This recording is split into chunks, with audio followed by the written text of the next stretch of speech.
Brought to you by Penguin.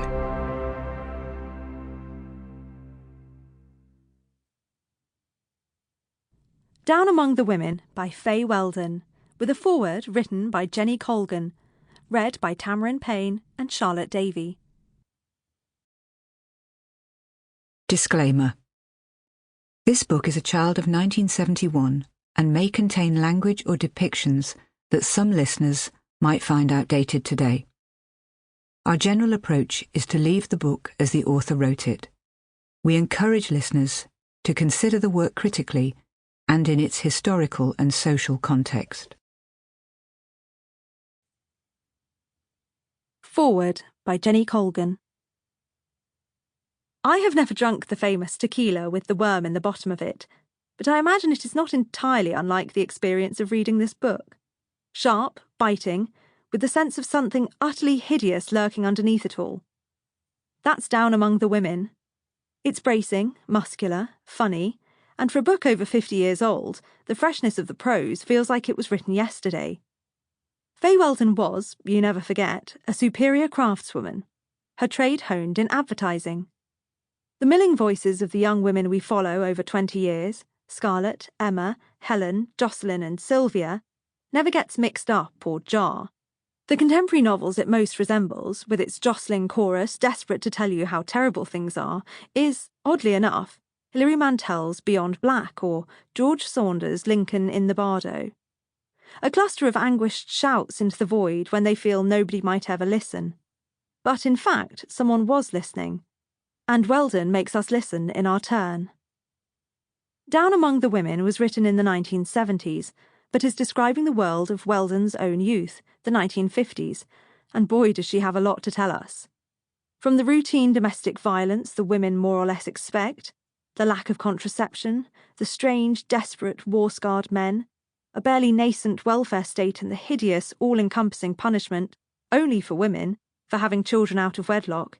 It's all here, and it's impossible to stop reading it. Once, we lucky daughters of the next generation could have read this book simply to revel in the joyous acid of Weldon's prose. Luckless child bride Susan, with the same kind of showing off she has always done, from puffed sleeves as a little girl when no one else had them, to passing round the telegram at school which said her brother had been killed in action. Or how Audrey likes rolling rubbers on, the same way she likes squeezing spots, plucking hens and gutting fish.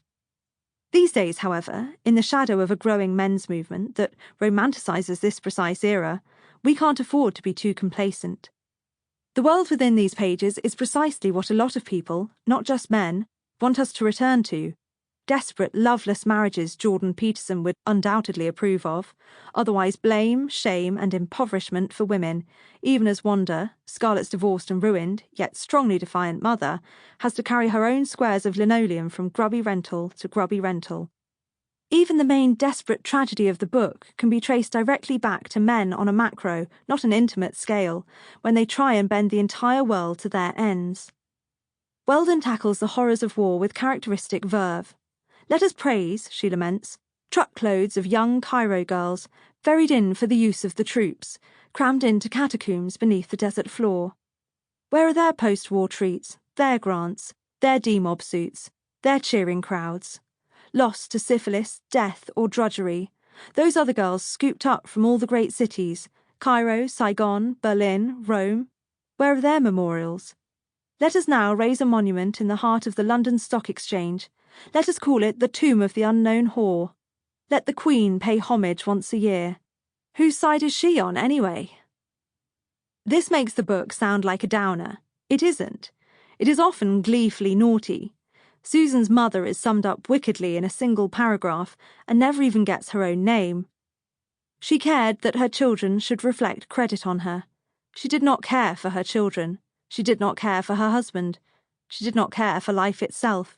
She played bridge and caught flu, and waited for life to pass her by in as comfortable and orderly a way as possible. Weldon herself was, of course, notoriously naughty.